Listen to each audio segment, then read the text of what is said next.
You need only 0.002% of buyers. Savings that I had saved up. But if I'm younger or I haven't made as much money as I want, then that's never been the amount of money that would be material anyways on the grand scheme of what I would like to make.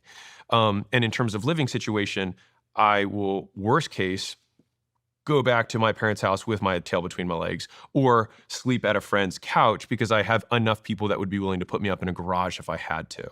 And so it's like, okay, so my actual worst case scenario is just like, I have a cool story and maybe some shame that is self-inflicted because it's not like no one else cares really. But it's self-inflicted shame and maybe a detour or a different story that I have to tell later on in my career. Not as much fear there, right? But like the first one, like I'll fail, everyone will hate me, and I'll die. The first one sounded like it was written by your like amygdala, like the fear center. And the second one was pure like prefrontal cortex. It was all logic. Yeah. And I'm wondering, you know, as you're going into that decision, obviously fear is going to lead it. So of course you're going to go for option one, where you just think about the downside. Yeah. Maybe there's a practice that allows you to get into your prefrontal cortex, into logic. And I think that's actually, so I think you nailed it and said it way better than I did.